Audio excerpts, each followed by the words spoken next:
सोचिए, भारत और अमेरिका के बीच एक बहुत बड़ी ट्रेड डील जो महीनों से अटकी पड़ी थी, वो रातों रात फाइनल हो जाती है। कैसे?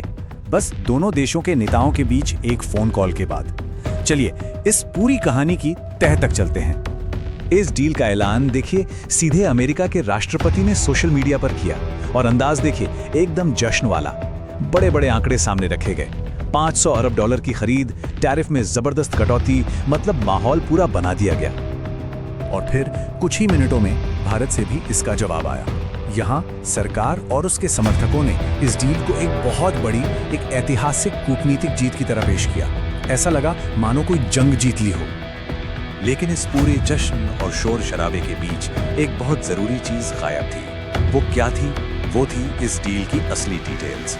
किसी को कुछ पता ही नहीं था कि हुआ क्या है, और इसी वजह से हर तरफ बस कंफ्यूजन ही कंफ्यूजन था।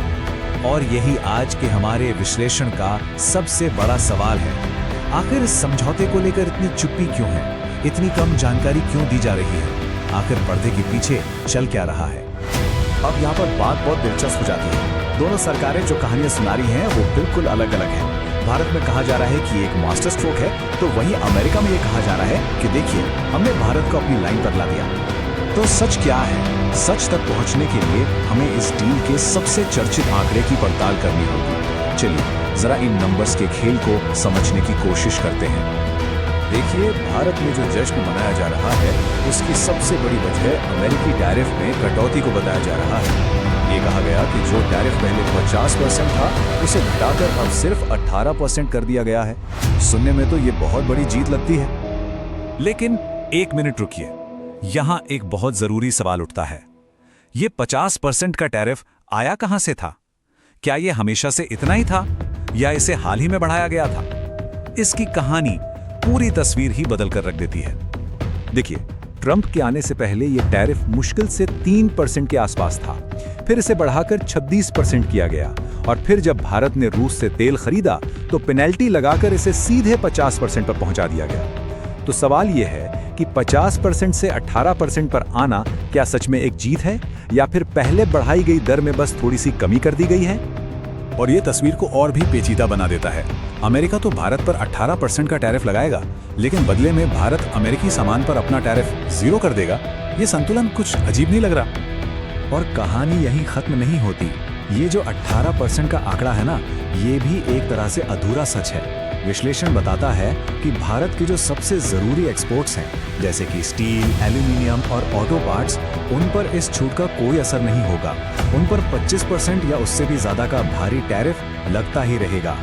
तो अगर आंकड़े इतने उलझे हुए हैं और डील एक तरफा दिख रही है, तो सवाल उठता है कि फिर इस डील के पीछे की असली वजह क्या हो सकती है?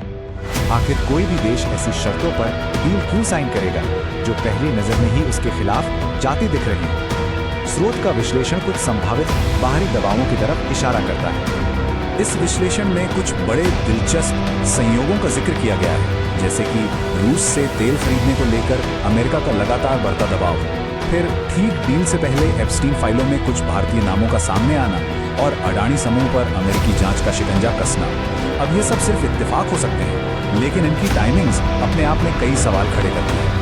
तो क्या ये बाहरी दबाव ही असली वजह थे? हो सकता है, लेकिन इस डील का एक और पहलू है जो शायद इन सबसे कहीं ज्यादा संवेदनशील है। एक ऐसा पहलू जिसका असर भारत के करोड़ों लोगों की जिंदगी पर सीधे सीधे पड़ सकता है, और वो है हमारे किसान। ये वो आंकड़ा है जो बताता है कि भारत की कितनी बड़ी आबादी अपनी रोजी रोटी के लिए सीधे तौर पर खेती पर निर्भर है। देश की लगभग 40% वर्कफोर्स। यहाँ ये समझना बहुत जरूरी है कि भारत और अमेरिका में खेती का मतलब जमीन आसमान का है। भारत में ये लाखों परिवारों के लिए सिर्फ पेट पालने और गुजारा करने का एक जरिया है, जबकि अमेरिका में ये एक बहुत बड़ा मशीनीकृत और ताकतवर उद्योग है। और सबसे चौंकाने वाली बात पता है क्या है? जो पार्टी यानी बीजेपी दशकों से भारतीय किसानों को विदेशी बाजारों की मार से बचाने की सबसे बड़ी पैरोकार रही है, आज वही पार्टी अमेरिकी आयात के लिए दरवाजे खोलने पर विचार कर रही है। ये एक बहुत बड़ा, मतलब एक यू टर्न जैसा नीतिगत बदलाव है। और इसमें अमेरिका के कृषि सचिव का ये बयान सब कुछ साफ कर देता है। उन्होंने साफ साफ कहा कि इस डील से अमेरिकी किसानों को राहत मिलेगी और ग्रामीण अमेरिका में पैसा आएगा। मतलब फायदा किसका होगा ये बिल्कुल स्पष्ट है। तो इन सारे विरोधाभासों और इन सारी उलझी हुई कड़ियों को जब एक साथ जोड़कर देखते हैं तो आखिर तस्वीर क्या बनती है? तो जो स्रोत हमने देखा है वो उपलब्ध जानकारी के आधार पर एक बहुत ही सख्त निष्कर्ष पर पहुंचता है। उनके मुताबिक ये डील एक मास्टर स्ट्रोक नहीं बल्कि एक सरेंडर है जिसे मास्टर स्ट्रोक का चोला पहना दिया गया है। और कहानी में सबसे बड़ा और सबसे हैरान करने वाला मोड़ तो अब आता है। इन सारी घोषणाओं और जश्न के 24 घंटे बाद ये खबर आती है कि असल में तो अभी तक कोई डील आधिकारिक तौर पर साइन ही नहीं हुई है। तो फिर ये सब हो क्या रहा था? ये जश्न किस बात का था?